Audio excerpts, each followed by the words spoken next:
wasn't you 3 when she passed? I said, yes, and okay, and I She still was an remember when We Need a informed Resolution toddler. dropped. She was an No, informed seriously, toddler. okay. I could have been in the fetus when that song came out, and I still would have been standing and jumping up and down in there. Okay, Bumping in the womb. You would have came right out in the with a womb. I snake could have around been right in the them. womb. Exactly, it would have been given. But what was in my Right. head, it would have gave that absolutely. But yeah, my first memory is with.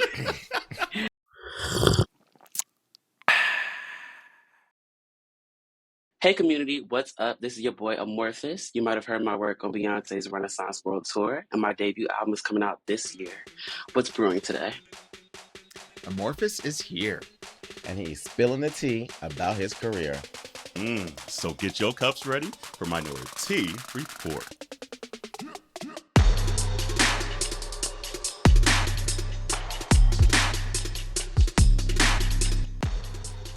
Hey, welcome to Minoritea Report. It's Auntie Carell. It's Auntie Duan. And it's Auntie Jarrell. Hey, y'all. Hey. Oh, this. I know we love all our guests. We do. We truly do. But you know Carell's about to nerd out because... Not just you. Okay, not just you. Oh. Okay? A fan. Literally. Community. Obviously, if you're watching on YouTube, you already see who it is. But if you listen and wherever else you consume podcasts, we have the producer, your favorite's favorite DJ. Let's get that all the way clear. The filmmaker, and honestly, the inspiration, quite frankly. Like, it's the come up of the decade right here, because that's the key. This tell you to dream big and dream often. We have Amorphous with us, y'all. Oh my Jesus. Oh gosh. Hi everybody. Thank you guys for having me. I'm so happy to do this. Oh Lord. I just want to jump in real quick. I just gotta say, get in there, boo. Low key obsessed. In my mind, years ago in 2021, you were like my little cousin. I was like, that's fair. No, like, when I tell you the EP, still to this day, like, the whole thing is on my workout playlist. Literally listen to it every day. Going to the gym. It's What's your favorite one on the EP, Jarrell? The Vibe. Love that. Period. And the one with Brandy as well too, because it reminds me of we talked about Brandy's Christmas album. That's the vocals that I was hoping for Brandy's Christmas album. Okay? And it gave me like Full Moon. It gave me her other album. What was it? It was like, I'm gonna call this 7-11. It kind of gave a little aphrodisiac as well. Yes. Yeah. Oh, that's Hammer on the Nail. Yep. So, well, thank you so much, for that. It's so funny. I haven't really talked about like my original music in a minute because I've been working on it behind the scenes and obviously doing other big stuff the last few years. But it always means a lot to hear that, because that's how I started in music, was just producing my own work. So thank you. Like The Vibe, that song is gonna get us just due one day. Me and Bree, I need to text her and be like, we got to do a video or something. And just send that out. Please do. Okay. Seriously. Let me tell you, I can't bug, but every time I be sitting, I'd be like, my shoulders be going. I'd be like, if I had the knees, I'd be down there. She don't. A little boom cack, a little something, something. Yes, a little something, something. Just a little something. That's true. For the girls. That is so true. Nah, but that truly means a lot. That warms my heart, for real. Oh, that's dope. But before I guess we get too deep, because we always be forgetting, what's your auntie name that you came up with? he gets shot. What just a little bit. Well, I'll give like just a quick little backstory. It's my favorite drink. It's my go-to. I think I can handle it really well. But cranberry tequila is my auntie. Oh, she a tequila girl too. Whenever I look at the menu and I'm like, I don't know what any of this is. I don't want that. Just give me a cranberry tequila. I go about my day. I know it's easy. I can handle it. I can have a good little time with my friends. and it's not too much. You know what I mean? So I think that fits for me and my personality. Is there a tequila of choice? 100%. We trying to get you some brand marketing. What brand you want to work Right. with? Look. Because is it the there's light a couple tequila or the of them. dark tequila? You know, that's the other question That is too. a valid statement. Honestly, y'all might look at me crazy, but I honestly don't even know what they be putting in it half the time. I just be like, give me the best tequila you got. Like, I don't even want to know about that. I know it's cranberry and tequila. That's as it. long as those two things. But I think I like Tito's. Tito's tequila, right? I don't know, child. I mean, one of them. That's okay. One That's of them. okay. One of them. As long as there ain't no worm at the bottom of the bottle, Oof. I'll take it. Exactly. That's way. Exactly. Look, I'm with exactly. That's I a got word. you. That is Period. a word. That is a word. But community, unless you've been under a rock the last 4 or 5 years, I don't know how you wouldn't know who Amorphous is. But just a quick reminder, he came up during COVID when we was all trapped in the trapped in the crib. In the crib. Couldn't go nowhere. Yeah. And then out the blue, honestly, I had actually kind of heard him before because, you know, Krell is just a nerd in the music scene, blah, blah, blah. But that Luther and then that Riri came out, that Kiss It mixed with the Kiss It Better mixed with the Never Too Much. And it's been airplane since. But before we even get to that, You gathered though, all of us with that mix. oh, gathered the whole world. Nobody saw that coming. The You whole like world. when you like in my mind, like if like magic was real, like that is like what magic looks like. No, Right? for sure. That entire experience was magic. I mean, I didn't know that was coming either. It was just something that came to my mind that day, put it out in the universe, and I guess the rest is history. So I was right there with you. I was just as shocked. I was just like, girl, this is something that I do when I'm bored. Like, it's not even that serious to me. And everyone else is like, oh my God, this is so amazing. Amorphous. And I'm like, You said this one? okay. I mean, I loved it. I mean, Yeah. I got She it. said, It just, she said, you know, thank you. Thank you. Thank you. Thank you. Thank you. Now let me show y'all what I can really do. Uh-huh. You know what I mean? It's really important when you have like I've gone viral in the past before that, not to get too deep, but it's really important when you have like that amount of eyes on you to keep momentum up Yeah. and you use that moment. I feel like a lot of creators sometimes they get so stuck on like getting that one viral moment and they don't know how to keep that momentum up. But for me, it was like, okay, I have all these amazing artists and people that I look up to in my comments, in my DMs, giving me their numbers. I'm like, oh, this mashup mix stuff is cute. Okay, that's cute for the girls. But I'm a producer. I'm a filmmaker. That's what I really put my heart and soul into. So let me use this as my moment to, you know, really jump into the industry, which was my biggest dream. So we'll get into that a little bit more, I'm sure. But yeah, But, that like, day was crazy. So before, let's even rewind farther back. So I read up, you're originally from Philly, right? Or at least were born in Philly. Yes, I was born and raised in Philly. Okay. Shout out to Huntington Valley, which is like right outside of Philly. Yeah. You know, I always have to give a precursor because depending on who you're talking to, like if I talk to people that are from like West Philly or even like Kensington, and I'm like, oh, I'm from Philly, and they're like, girl, you was from the suburbs. Like, that ain't Philly. So I always have to like, it depends. I'm like, I'm not gonna go to Los Angeles talking to somebody talking about some Huntington Valley. They're gonna be like, where the hell is that? Right. So I just say Philly. I was born in Philly, raised right outside of Philly. There you go. No, we appreciate for that. Some of majority us my don't life. know geography, so I appreciate it. Okay, 'cause I would have been one of the girls, be like, Who's Who, that? where, what? You said Like, Hidden Valley Ranch? dude. Right. Is that Not across the the ranch. pond or is that in America? I don't know. So, I just got to be specific depending on who I'm talking to because I don't want no smoke Yeah, that Yeah. part. from my fellow That's true. Philadelphia. Because I live in Philly now the last 2 years, and that's true. Mhm. Like I can't not claim Philly. I'm like I just moved here 2 years ago, Right. so I don't want that smoke. Right. You don't want neither. to rep the wrong part and be fake and be like, yeah, I'm from Oh, Nice word. Town. They like, Bitch, Huh? sit down. we ain't ever seen you in these streets at all. Sit down somewhere else. Go They somewhere said, "Who is you? You still got a Who? name tag Who? on? What? Where your name tag at?" Right. Oh, word. So how But like yeah, shout out to Philly. so how did the Philly music scene impact your taste level? Because the one thing that strikes me about you, I'm like, how does y'all fella like know some of these songs to mix together? Because you wasn't born when this shit was like popping. No. So like it's always interesting to see where people was raised and what gave them that taste level. So what influenced that? as a child, I was kind of like the introvert, surprisingly. When all of my friends and family they were outside at the barbecues and jumping in the pool and all that other stuff, girl, I was on the computer. Okay, I was honing in my craft. I was producing. I was learning how to video edit, and just I was kind of like that nerd kid.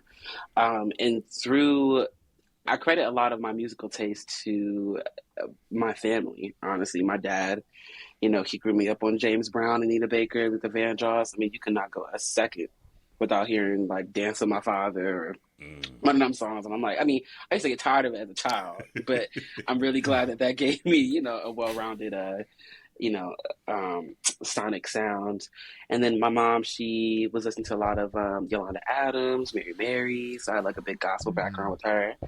And then I have six sisters and one brother. So, and they range in age. Okay, so my brother's growing me up on Aaliyah, Destiny's Child, TLC. My other sister, she's listening to, Janet, Sade, all these people. So I was just around a lot of music. Yeah. And that's not even to say that my family was really like musically inclined like that. They just listened to a lot of music. Mm-hmm. And I think overall that just subconsciously, affected a lot of my musical taste. And as I grew older and started to get into, the LimeWire days and stuff and discovering music on my own, I wanted to dig even further into, the classics and, some of the songs that might leak of the contemporary day. So, yeah, just a lot of different kinds of music just influenced me growing up for sure. There's so many computers I don't ruin from LimeWire and Napster and Kazaa. And... Oh my gosh, yeah. Yeah, literally. LimeWire was the time. Like, it was the time. That's how... I remember when the what was it, the In the Club remix that Beyonce did. Oh my god! I heard that first on LimeWire. I remember when Ring the Alarm leaked.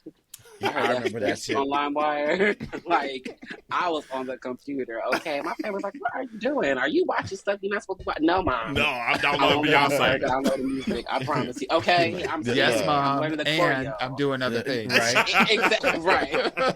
Why that's the last thing you gotta worry about. She be checking that browser when you be stepping away from the computer. So look. That's for the biopic one day. That's for the documentary. Ooh, there are some stories. Shout out to my mom. I love you, girl. That's true. I haven't even told half them stories on this podcast. You would think after so many years we would run out of stories. There's some shit that I might just take to the grave with me. You know what I mean? Because your mind blocks out certain things that might be a little bit traumatic at the time. Honey. And then when you're older, you're like, oh, I can laugh about that now. But at the time, I was over it. Like, you can't even work a BlackBerry. You telling me you know how to work Windows XP? Stop it. Leave me and my browsers alone. Right.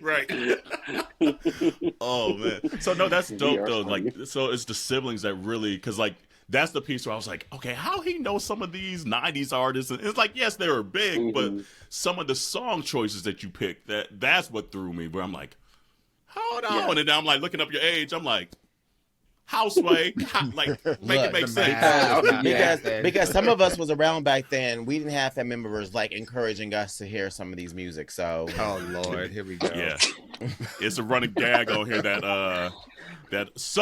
one of the aunties did not know who Anita Baker was. I'm not gonna say names, but. Right. I knew who Anita Baker was. I'm telling myself, I knew who she was. I just can't put name to songs. Okay. Damn. But she has such a distinct voice. Okay. See, let me tell y'all. It's a lost cause. No, hold on. Because first of all, Dewan have an issue with names, okay? So don't get at me when I have an issue with to just one person. It's not just one person. It's with everybody. That's how it is with everybody. Let me tell you, I got my 5 divas who I know every song with every name to, and then after that, good luck. It's Shazam 30, girl. Every single time. You know what? I mean, that's fair. I save room for the lyrics. I save room for lyrics, but I don't save. It's true. Don't you? You know what? Next question, please. Next question, please. I was a little taken aback when you said that because I'm like, Anita. I mean, I could understand like someone like the maybe one hit wonder girl, like a Jade or something like that. I could get Jade, maybe. You know. Yeah. But Anita the Baker or a Tweet. Like, come on now. Again, y'all confusing it. No, y'all confusing it. Y'all are confusing it. Y'all gotta go back.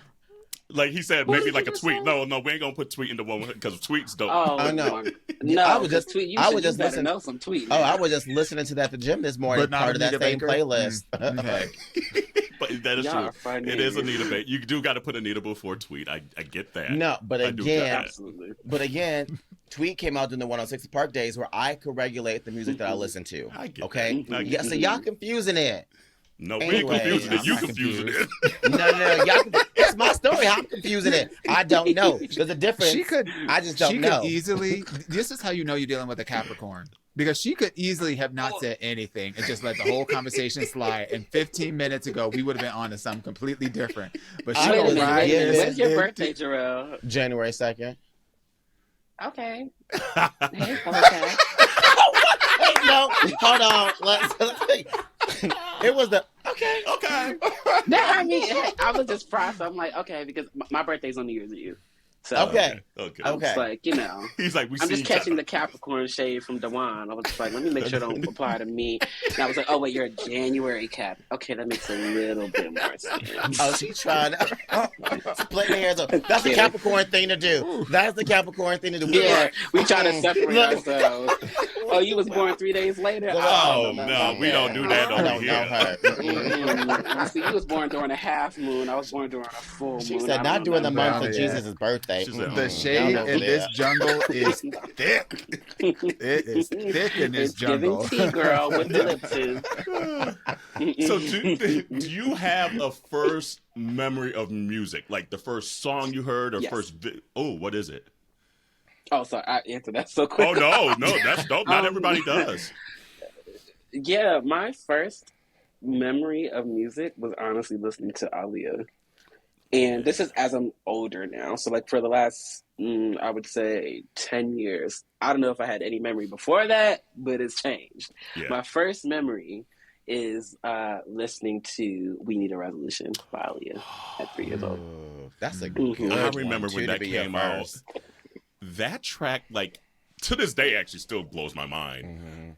I just remember thinking, how did he do this? Like, speaking of Timbaland, like, hey, I'm like, I don't, my brain can't comprehend how he made this and what he heard to make this.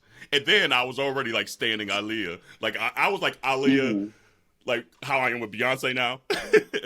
Like, Aaliyah had that moment and grasp on me in, like, high school for me. And so for that just to come out, I remember. And then she had, like, the gray eyes. I was like, this bitch. I was like, I can't take it. Yeah, it's always so funny because I've been very outward in my, love for Aaliyah growing up. I did like an Aaliyah documentary when I was in film school, all types of stuff. Like I was Aaliyah boy. People call me the Aaliyah encyclopedia. And they're like, wasn't you 3 when she passed? I said, yes, and? Okay, and I still remember when We Need a Resolution dropped. She was an informed seriously. Okay, I could have been in the fetus when that song came out and I still would have been standing and jumping up and down in there. Okay. Bopping in the room. Right in the room. Came out I with a could have snake been right in the around room. Exactly. It would have been given. But what was in my head, it would have gave that. Absolutely. But yeah, my first memory is with the whole choreo, okay? With the little the Arabian sample that Timbaland was using and all type of stuff. It's given Rebirth. Oh gosh, so many jokes. But yeah, my brother, like I said, he was an Aaliyah stan as well. So, I mean, most of my family was, but I distinctly remember coming into his room and he was listening to We Need a Resolution, like it had just came out or premiered on the radio. And as a kid, like I don't think I really reacted to it at first, but I distinctly remember that. And then over those next few months, I remember we went to like FYE or something he got 2 copies of the Aaliyah album, one for me. Like he was like, you're going to be an Aaliyah stan, period. Okay.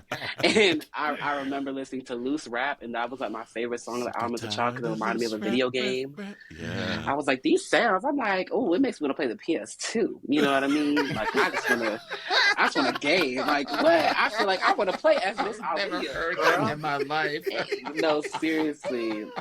And then there was another memory that I had, like, it was literally the day that she passed. Like, I don't remember her passing or, like, reacting to it, but I remember, like, a trivial moment in my life with my parents. They were, like, arguing or something. Not to put their business out there, but, couples, they go through their stuff. We do. And I remember like my brother still had the Aaliyah album. Like he had it in his hand. They were arguing, they were fighting or whatever. And then the next day he said, "Oh yeah, that was the day that she passed." Like the fact that I remember that specific day but don't remember her passing is so crazy to me. But yeah, that was my first music memory. Shout out to Aaliyah. I would not be here without her. Period. That's dope. Period, That's Pooh. dope. I know that's Period. right. Oh man. And then so you go from Aaliyah, like in like say like elementary, junior high, high school and all that stuff. Were you like in band? Were you in talent shows, or were you just like, nope, I'm staying in this room, I'm like in LimeWire world, it is what it is? Well, Oh, I think there was a significant change in middle school within my like introverted self. Like in elementary school, I was kind of like the quiet kid, wore the glasses, had the polo, looked like I was going to some Christian academy. I was going to a Quaker school. Okay, they were looking at me like, "What are you doing?" And I remember going into chorus thinking I could sing. you said thinking. And I mean, I could hold a note. I could hold a note. You know, I think people have told me I have perfect pitch. I just can't hit it myself. Okay. But I could relay the information for other people. I get that. So, Got you. Okay. and like I could recreate a note, but like don't ask me. I'm not Jasmine Sullivan. I'm not even. Look, I could. You probably couldn't even zhuzh up my voice with AI. I just don't even want to hear it anymore. But during middle school, just like becoming more comfortable, I guess, even with like my sexuality and understanding like why am I just sitting in my room? I have so much talent to give. Like I used to rap when I was little. Ooh, I was a good rapper. I will say that. Okay. I was reading the girls from film. I was coming for everybody. Okay, coming for everybody. And I did do a few talent shows. The first talent show I did was in 7th grade, and With My Hair had just dropped. Shout out to Willow Smith. That was my girl. Okay, now. I was a Willow stan. So this hair that you see, this little tuft, wasn't there. It was giving, you know, me, like if you look at Dewan, like I had like that kind of cut as a child, right? So I go on stage, You mean perform receding with hairline? my hair.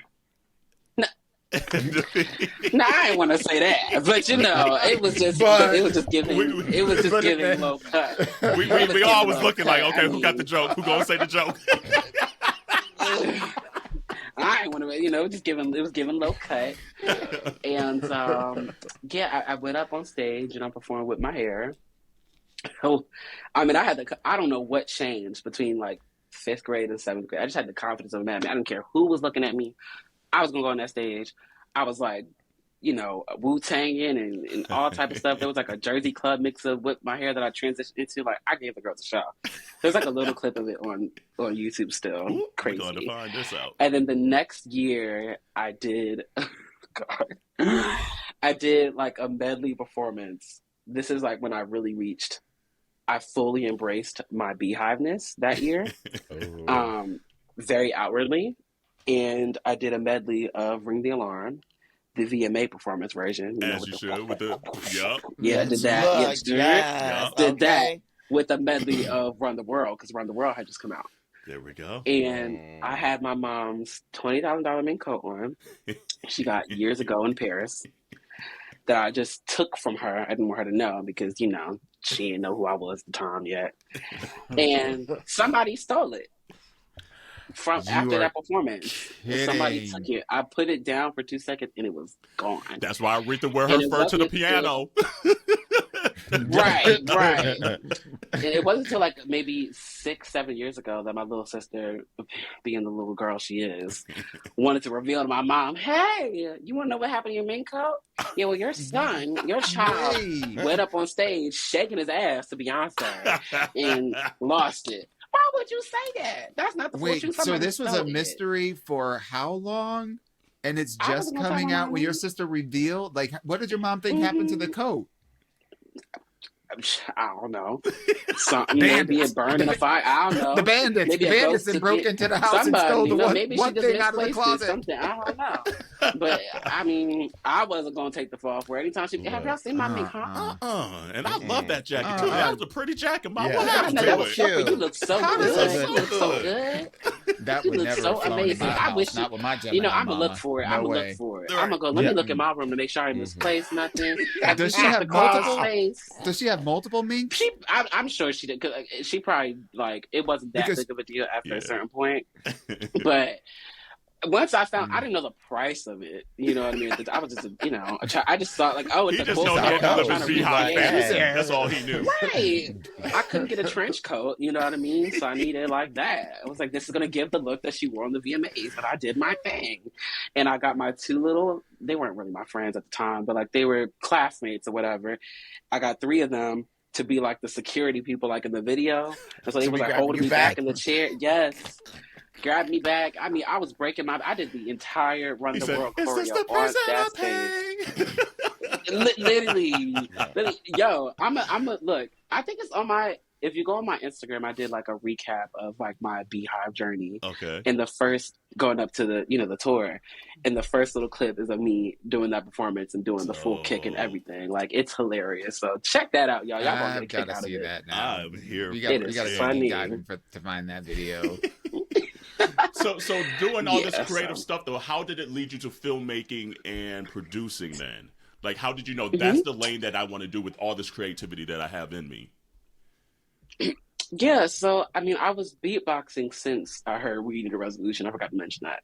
At least that's the story that my family keeps telling me is that I would hear a song on the radio and just start recreating the sounds with my mouth. Pause. So, yeah. I mean, sometimes it's a good pause.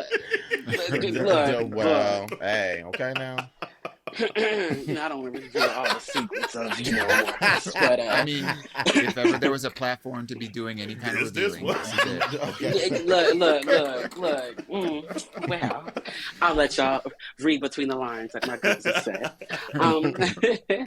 Yeah, so I do remember my brother said that I used to have like my cap on backwards. I used to like beatbox. Hey, shit, Izzo.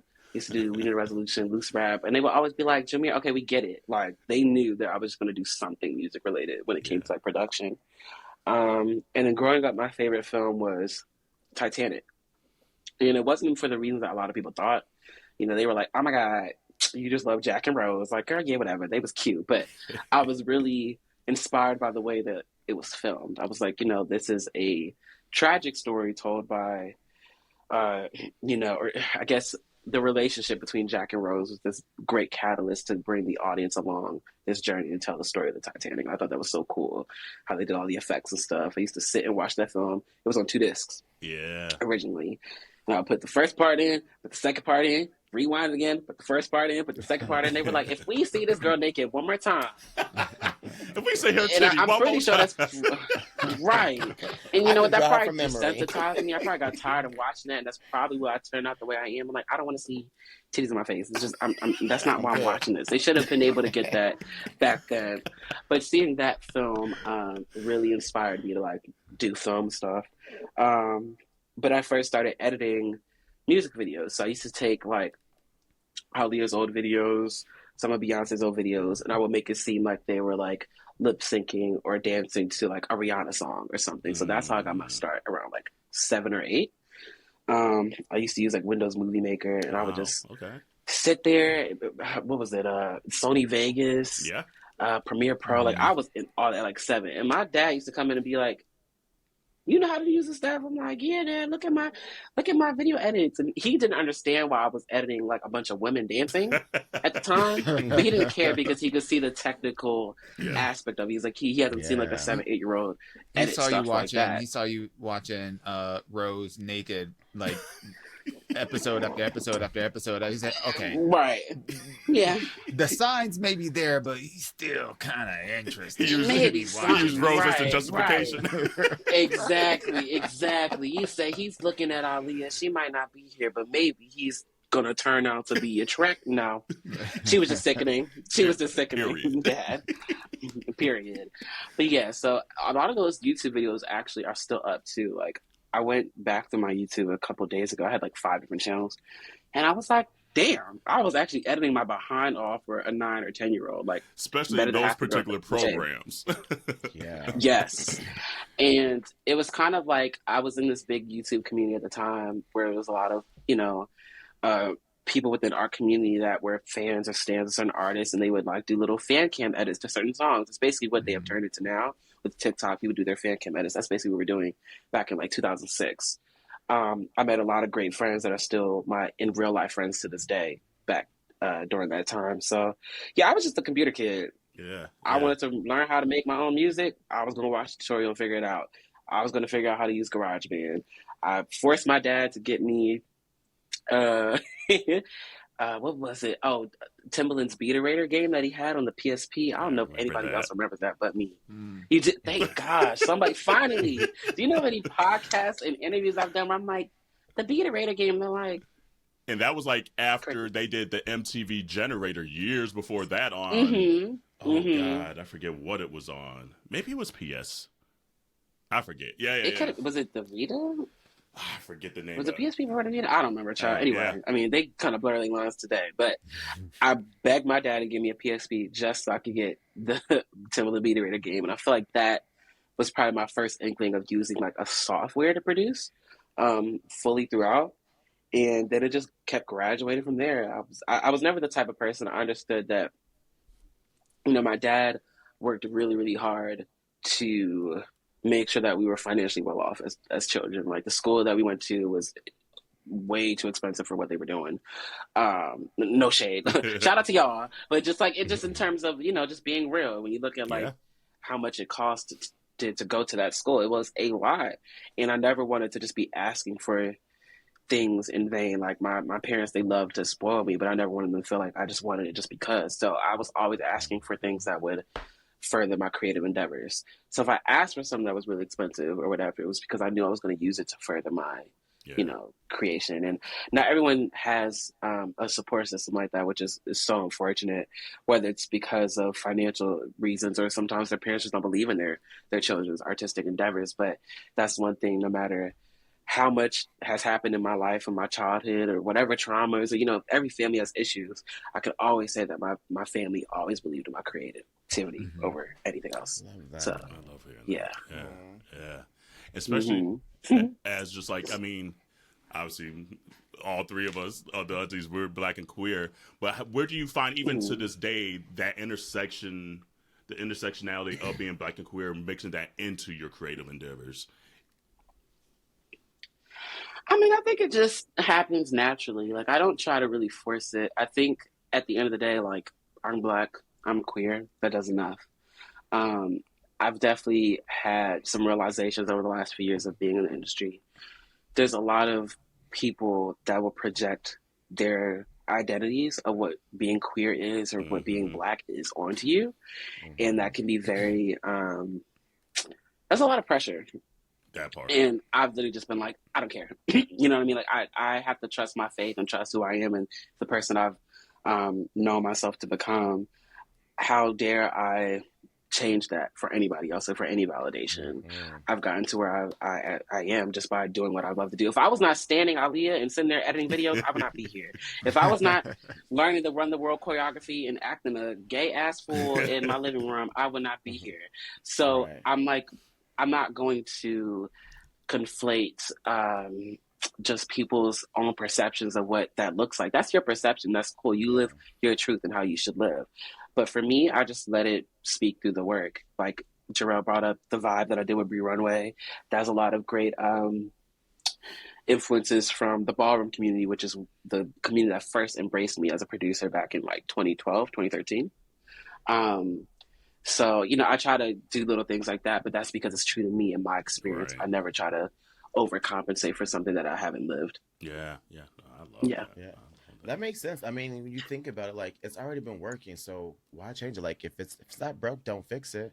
Like being your Right. authentic self has led you to where you are today, and it's so Mhm. great to hear that you have this level of self vision that you're able to just see yourself so clearly, because so many people find themselves entering different rooms and then shaping to what they see in the room versus shining in the room as themselves, Yeah. right? Mhm. So I just, again, like I said in my mind, you my little cousin, so I'm like, you better do that. Don't let them get you, okay? Hey, big cousin. Hey, big cousin. Look. No, I mean, it's a learning experience too. You know what I mean? Like, it's always been a thing. I think where we're in this Renaissance era now, Ow. where there's a lot of right.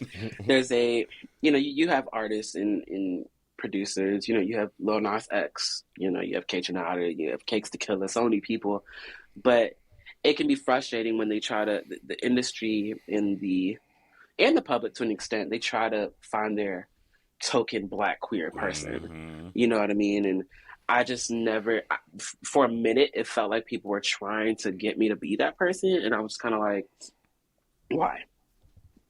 Why? Like, what is that really going to do for me? I think representation is absolutely important, but it's not, that shouldn't fall on one person's shoulders. It should be a group effort. So I always kind of question when I see it. I'm a Lil Nas X fan. I think what he does is amazing. But I always question when I see people like they can retweet and stand, you know, the bigger artists' work, but then their Black queer friends that are doing quality work, it's hard for them to retweet it or share their work or do stuff like that. But then at the same time, they're tweeting, "We don't have Black." Well, honey, girl. Yeah, Well, which one is it? Is it Uchiwali or One Mic? We need to do something. We need to do something. So, no, I try to take that upon myself. Right, no, I can't with you. I live. It's a word, though. Like, literally, I think it's just very. I think that's just, it just shows me people's character sometimes. Like, and I get it. I've definitely been in a position. I know I have a lot of great, talented, you know, friends. And sometimes you think about, you know, you start to get teams that are built out, social media teams, and, well, you want your feed to look this way or da-da-da-da. But I always try to take other paths or avenue to uplift those people, maybe bring them into studio sessions or just give them their flowers in ways that I can that are tangible. And sometimes a retweet doesn't work. You know what I mean? People aren't going to care until they care, unfortunately. But I just wish people had a little bit more of a foresight to actually put effort into that instead of just being like complaining about stuff. That gets on my nerves. Don't complain to me unless you can come to me with a solution. Mm-hmm. Say that again. All shade. All right, all the shade. That's a word. All shade. Because then what are we doing? Is we finished or is we done? No, I mean, we can sit and complain all day. I mean, the world is crazy right now. There's a lot going on. We can sit and scream and cry about it, but what are we going to do? Mm-hmm. You know, life still goes on. The sun still sets, you know what I mean? So don't come to me with, why. I've already done that enough in my life. I don't need that. We need to be doing solutions to get this stuff done. So, yeah. What were you doing? I don't know how I got to that point, but whatever. No, what were you doing? And what was your situation the night before you put up the Luther Rihanna mashup? Or maybe it's who were you? Who don't set him up. Based on that laugh. Well, girl, I mean, knowing me, I probably was, but I that wasn't what I was going to. But she said I was eating pillows. Okay. Look, the pillows, they be tasting good. Honey. I know the sense, all the sense. I know all the sense. You know them laughing. Oh, I know this graphic this afternoon. She said they were calling me Rose. She said, "Is that bounce? Rose? Is that bounce? Is that oh, they put two Oh, sheets in the dryer the for this texture, one. you know what I mean? I know what kind of pillows affect She said, my "Ooh, that's skin. Egyptian." Now, honestly, that time was the reason why I laughed is because I was kind of deflecting, because it was honestly, that period of my life was actually really dark. So in 2019, I had just moved to LA. And just to give a little bit of a precursor, because I feel like you kind of have to see a little bit of the beginning to understand where I was mentally at that time. Mm-hmm. But okay, so like I said, I started really taking production seriously around 2011, 2012. I got embraced by Mike Q almost immediately. Shout out to DJ Mike Q, Cakes to Kill, LSD XXO. I was part of Queen Beat, the collective, for a while. I won, not even because the remix was good, because it was honestly trash. It was because I was Stan. But I won Azealia Banks's Chasing Time remix contest in 2014. I got like $10,000 for it. And my remix went on the Japanese edition of her debut album, which is really cool. Yeah. And I knew the remix was trash, but that was a humbling experience because a lot of people were hating on it. Rightfully, it was not good. Okay. But I'm not the type of person where I'm just going to sit there and cry at a bunch of people, whatever. Like I had just kind of started using the program and I didn't even think I was going to win. So I just used that as motivation. I'm like, in 10 years, y'all going to be like, oh, okay. And that's Yeah. exactly what happened. But You said gross. gross. Go to film school, do an Aaliyah documentary that got embroiled in controversy because it was too good. People thought it was official, but it was just something I was making while I was in film school. I was just bored. Yeah, it's so much stuff. And then I did a Rihanna documentary that she ended up watching and loved. That's still on YouTube. Okay, now. I did a Beyonce and Jay-Z mashup album that went on like Billboard, Complex, Revolt, all type of stuff. It made it all the way to the Carters. That was 2017. I'm giving you like, I'm thinking to myself, oh, these are like amazing wins. Like, okay, I'm doing it. You know what I mean? I may not have the money in my pocket because I haven't found the way to translate this internet virality into opportunity, but it's something. Yeah. I had gotten hit up by Ava DuVernay. I did like a fan made trailer to When They See Us using Freedom by Beyonce. I did like a whole new orchestral trailer version of the song. And Ava was like, we're going to reach out to offer you a job. And I guess, I don't know what happened, but it just didn't materialize. Yeah. But I had a lot of good momentum going for me, I felt, coming out of film school. Or at least that's how my friends thought. They were like, oh my God, you need to move to LA. You need to go be a trailer editor. That was actually my dream in film at the time. And that was the plan. So I moved to LA 2019, and it was the worst year of my life. The darkest period of time that I probably ever been in. And I've been through some dark stuff like in my childhood. So that's saying something, child. Yeah. But basically, I was really hungry and I wanted to, the film industry teaches you to pay your dues.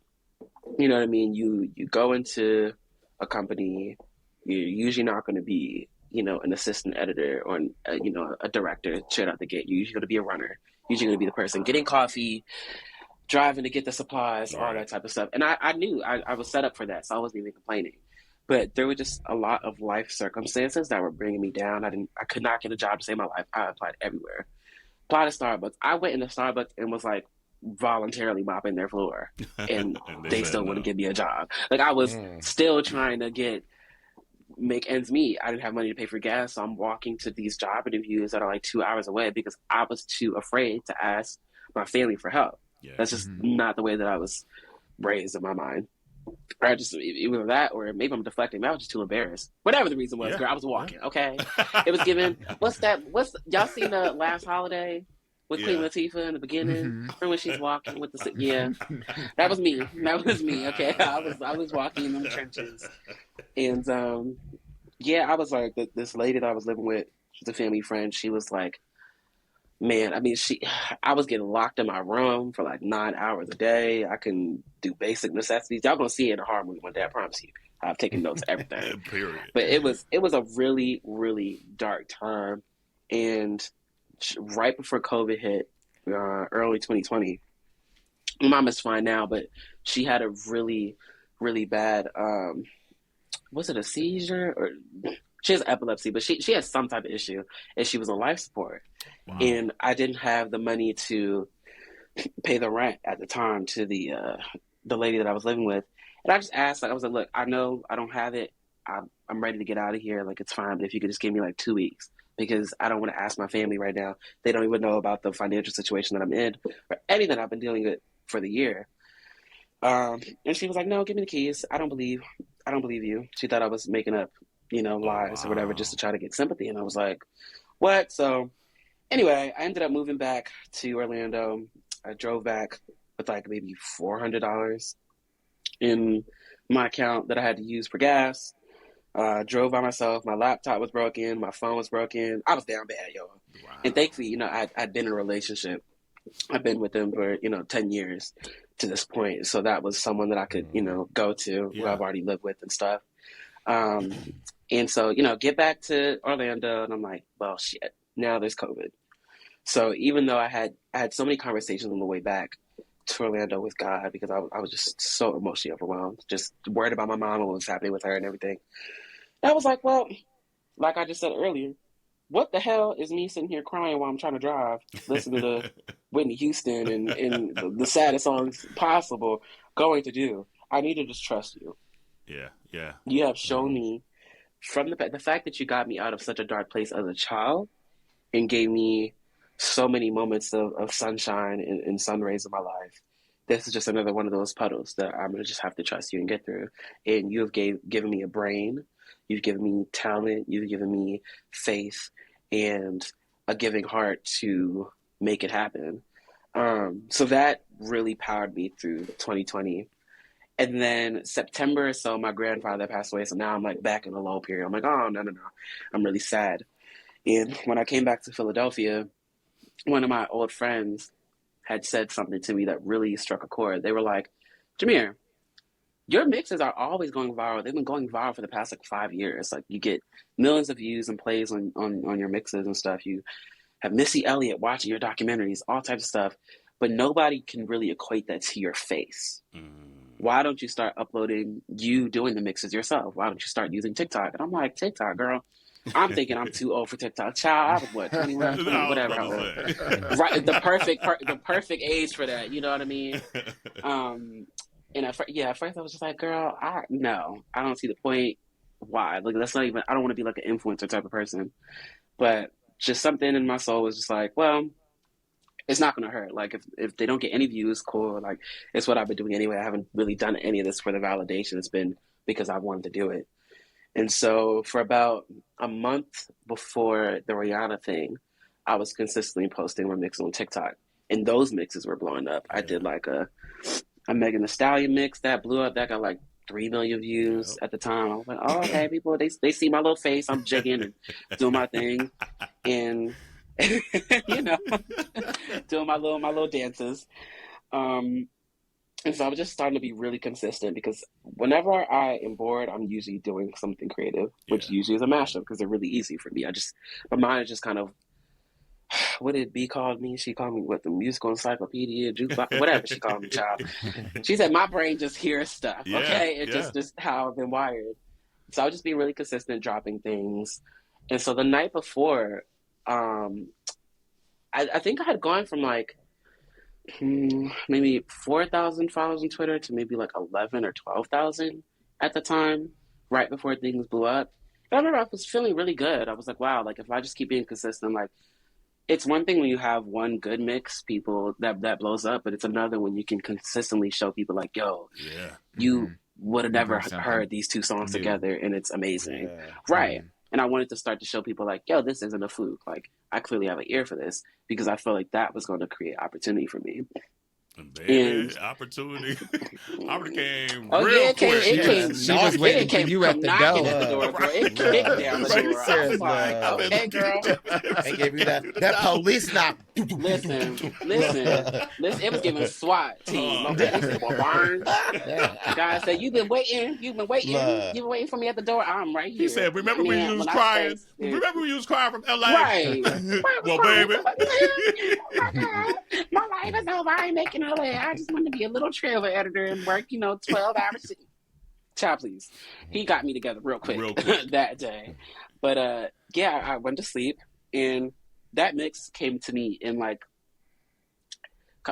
it's always funny when I said it. It was almost like a lucid dream. You know that space you're in when you're like so tired, you're about to wake up, but you're like still dreaming so you can feel everything. Mm-hmm.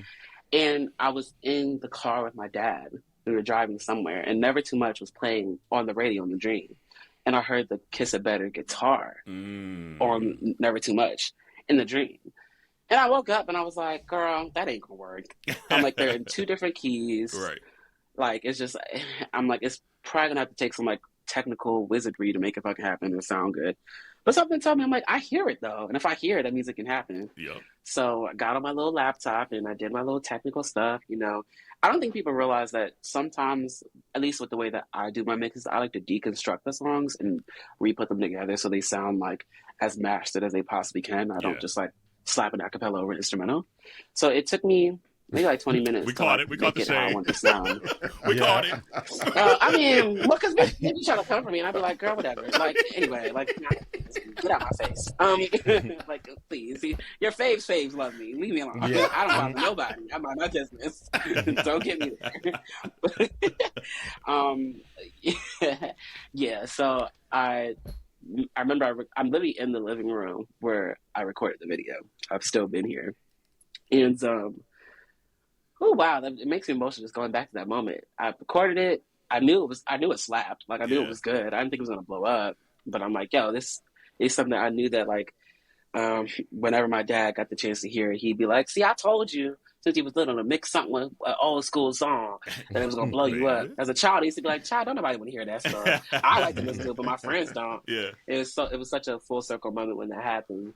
And But, that showed you that you're on the right path too. Like that, like it's always Right. little nuggets like that come back to you. Like, oh, that's why. Yeah, And there's that always been little it always seedlings. knows that's when you. Oh, okay, I'm on the right path. Yeah. Mhm. And it's the merging of Yeah. like generations too. Yeah. You know, like Mhm. some people know, you know, Luther, and then some people know Rihanna. Like, you know, and it's just Right. that song to me was just like, I knew I could send that to anybody in my family, Right. and everyone They would get it. would like it.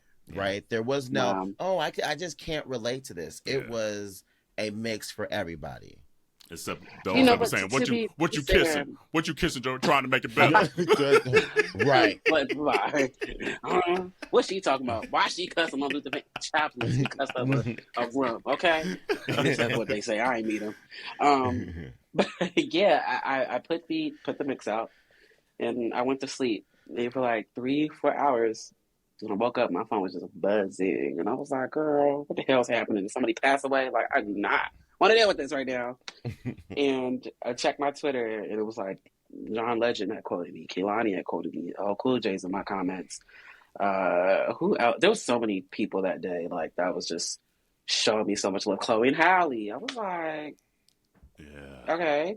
And so I really went from that day. I think I went from 12,000 followers to like 40,000 on Twitter, and on Instagram, I went from like maybe like 3,000 to like 70 Yeah. at the time. Yeah. Yeah. Yeah, it was It was everywhere. it was pretty high up there. It was everywhere.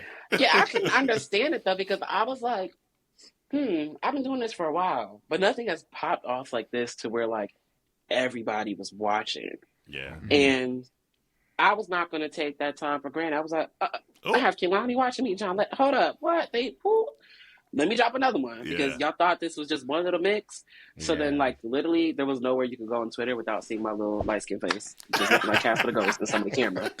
Okay, like seriously, This high yellow fella. I was literally like everywhere, and it was just, again, I just wanted to show people like, hey, look, I'm not necessarily doing this for validation anyway, because I've been doing this period for a very long time. Like, a lot of my followers that have followed me since 2012, they were like, I'm so happy that you're finally getting your time and your flowers. But I just knew that I wasn't going to be able to recapture that type of moment again. Yeah. And so it was kind of like, I'm either going to make opportunity happen out of this just by reminding people, like, you thought that last mix was fire? Well, let me drop another one. And literally, like, day after day, it just was new opportunity after new opportunity. It was, here's Fat Joe calling me out of nowhere, out of the blue. I'm like, what the hell Fat Joe want to talk with me about? And he's like, oh, I heard that Rihanna, that Luther, young Amorphous, young King, young Legend. Yeah, that was dope, bro. Let me turn the camera around. Oh, it's DJ Khaled, another one. I'm like, what the hell is happening? I'm just letting it happen. And then I randomly tweeted to Oprah. Well, I didn't tweet to Oprah. That's not happening. That's what made it crazy. I tweeted to Apple. That's what happened. I have to get the story correct. I tweeted to Apple because I was using my same computer that I've been using in college. And it was, kind of in its last leg. end life stages. Yeah. And something told me, I didn't want to seem like I was desperate, because, sometimes people be hating. They be like, you got all these followers, you probably make all this money now. I wasn't making money at the time yet. Yeah. But I was just like, well, maybe because I have kind of like internet's nephew right now, maybe they'll like throw me some. So I tweeted them, and I used the Oprah gift just because I thought it was funny.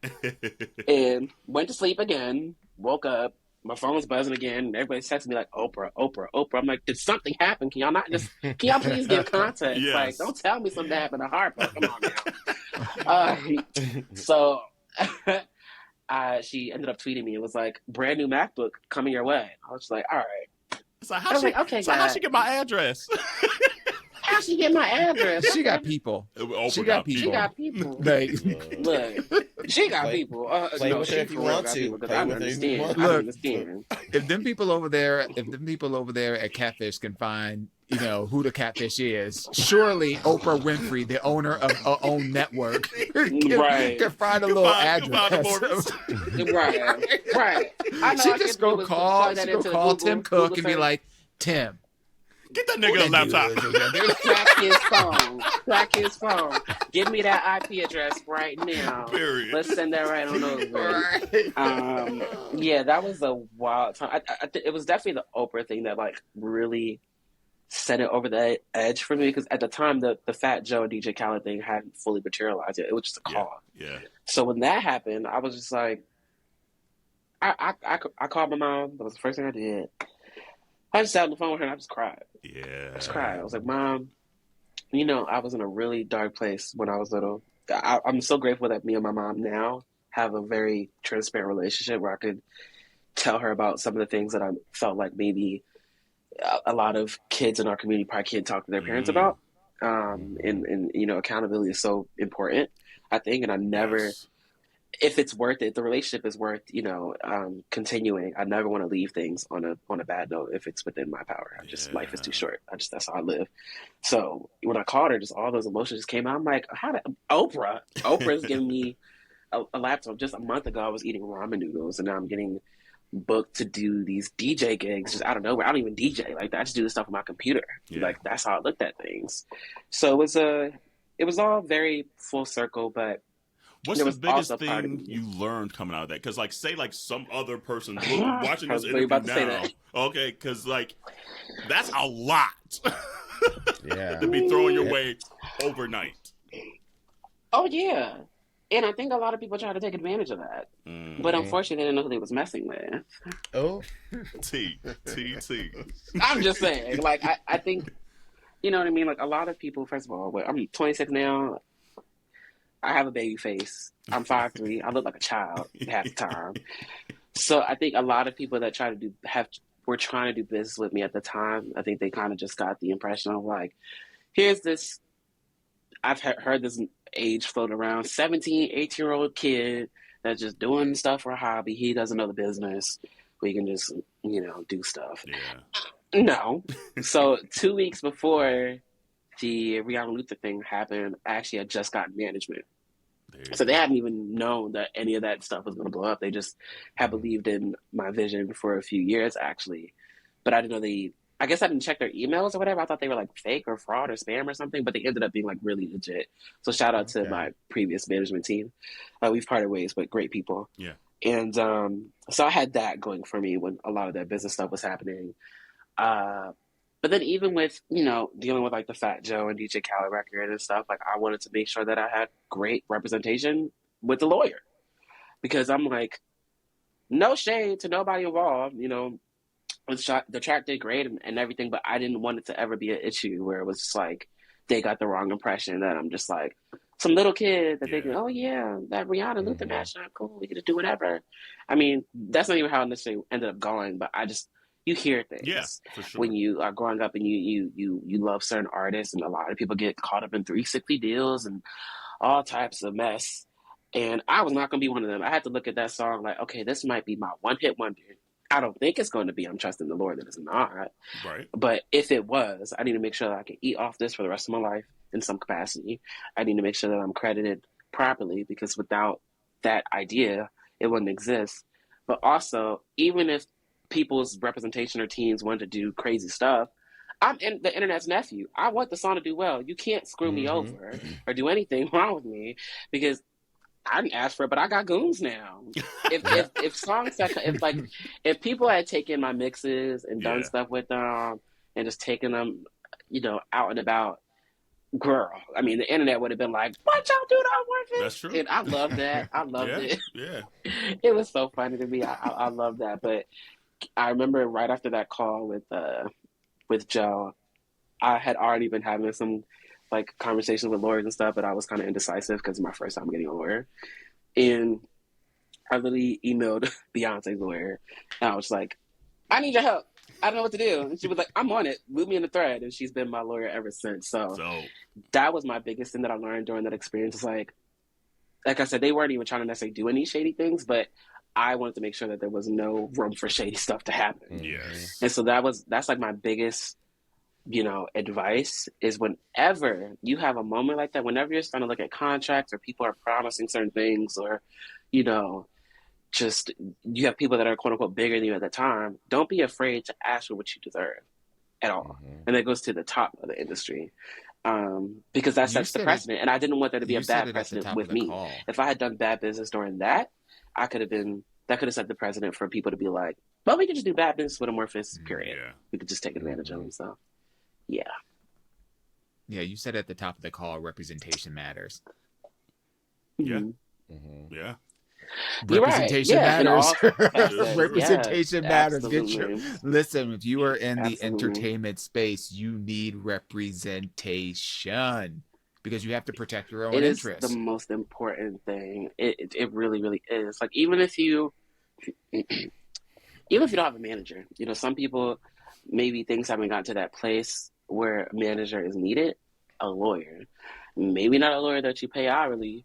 Get someone that's on, a percentage base, so that way anything that comes through or any opportunity, they just get a percentage off of that, and that'll really sift out who's really there for you, believing in your overall vision. So, yeah, it's ever since then, like all the business stuff has been great because I understood working on that with those people. I was just like, this is how it needs to be done. I had the right people to show me this how it's supposed to be done the right way. Yeah. But I could have easily just been like, oh, I don't know what's happening. I don't want to get lawyer. I'm scared. And then because you're scared that you might lose your opportunity or whatever. But it's just like, no, again, like you mentioned it earlier, once you're gifted and once you realize you're on the right track, it's not going to like disappear. Like that's not how it works. If you're willing to do the work. Let me say that. Because not everybody is willing to do the work. To be fair, that's how I thought was going to happen, even with, not to skip too far ahead, but I don't know how long we're talking, but even with Beyonce, right? Like, for the longest time, right before I blew up, I did a Beyonce and Kitchenada Mashup album. And it was just for fun. I love Kitchenada. I love Beyonce. I stand them both. I was like, Beyonce needs to collaborate with this man. And I want to hear it. So I'm going to make it happen myself. And put that out. And because I'm the kind of person where I just like to make things look like as professional as possible, even if it's like a passion project, I put out like this, I edited this like trailer, whatever. Of course, as usual happens, posted on Twitter. Now it's going viral. It's all over the place. But Parkwood don't play. Parkwood doesn't play. And like Kate just seemed they don't play either. But I think people started to get the impression, like what kind of happened with my documentaries, was that it was like an official project. And that wasn't the case. It just looked and sounded good. Right. And so I remember it had gotten taken down. I remember I was so afraid. I was like, oh my God, I've done ruined my chance to work with Beyonce. I was like, wait, I thought y'all didn't say anything about the Beyonce and Jay-Z mashup album. I thought y'all loved that. What y'all come from this little kitchen thing. But clearly that's not how what was in store for me. I just didn't know it was going to happen a few years later. So just goes to show, just trust the process. So I guess let's be there. We there. Was it you that did the mashup of Flaws and All and Dynasty in the Land of Music? Who did that mashup? I need to know. I don't know if I can say that one. Okay. Can I? Who? Girl, I don't know. I don't. Hey, Yvette. Because you can watch this. Right. It's like, let us know who. I don't know. I mean, that entire experience was a very collaborative experience. Yeah. I don't remember particularly saying anything with that record. Because that one, so I can't claim that one. I know everybody loves it though. That one took me all the way. It still takes me out when I think about it. I'm like, damn. Yeah, that one was good. Jesus. So like, okay, you go into this world, this Parkwood Beyonce world. How, like the first day. What? And obviously, say what you can and tell us to shut up what you can't. But like, what that first day when you just roll up, like, what are you thinking as you get out, like the Uber or the car or whatever? Like, bitch, I'm about to walk into this Beyonce world. I'm pretty sure I can talk decently about it. I know a lot of other people have. Nobody said nothing. So Yvette, girl, if you see this, just message me, girl. I will. We can snip. I don't know. Period. We can make something work because I know what to talk about, what to really not. But in terms of it's, girl, we in act 2, whatever. No, that experience was really, really wild. So my my sister's cousin, his name is Victor Duplay, and he is a DJ extraordinaire himself. He has a reputation from Philly and everything. He's put out some albums. Great person. He was really close with B's manager. Okay. And so they had known each other for a long time. And B's manager, shout out to Damien, he was talking about managing me in 2020, but at the time I had already had other management. So this is, I guess, before he got involved with B and stuff. So where were we, 2022? Yeah. Me and him had been having a couple conversations about management stuff, which is cool. I did the Plastic Off the Sofa mix with Cranes in the Sky by Solange. Yeah, put that out. That was so good. Yes. Thank you. So Miss Tina saw that. No, I can't tell. Did Maxwell said to me he sent it to Miss Tina. Okay. And that's how she ended up posting it. And I was like, thanks, Maxwell. Thank you so much. Right. You know, just give it. It's just a couple name drops right there. Just a couple little things. Maxwell's done sent it to Miss Tina, right? And it does. So Miss Tina just posted it. She posted it. No, I mean, shout out to Maxwell. Maxwell and Jimmy Jam, all those people that are just industry veterans to me. They have been championing me for a while now, even before I blew up. So that was really cool to see that happen. So I'm like, in the back of my head, I was thinking, I wonder if B has heard it, because I feel like there's been so many things that I've done that have been Beyonce related that have like gone pretty viral. I'm like, she be in the mix. She be in the mix. And then she used the audio in one of her Instagram reels. And I was like, oh, and I saw like it was attached to my account. I was like, oh, so she knows. She know now. So I'm standing. I'm like, oh my gosh, I'm living my life. And I think what a lot of people were thinking at the time, because I was doing a lot of Renaissance mixes, it wasn't to just hop on the Renaissance hype. I'm a Beyonce stan. And like I said, my mind just hears mixes. It's just how I've worked. So I was constantly just like putting out a lot of like Renaissance mixes. And I think that's how she kind of was like, well, maybe we should just bring him on aboard. Yes. Hey, community. I interrupt this episode because we decided to split this baby into 2 episodes because, we just had so much fun with Amorphous and a lot of great conversation.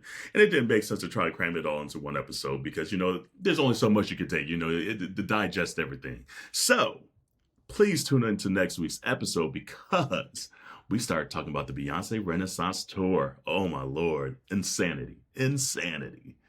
Really. And then we also start talking about, maybe a debut album on the horizon. And then we also get into Curiosity segment because we wanted to get to know him a little better and find out what he thinks is Beyonce's best album and who he thinks has the best backgrounds and things like that. So yeah, you don't want to miss that part. So hopefully you check us out next week. And until then, wash your hands, your legs, and your ass. Stay safe out there. Bye.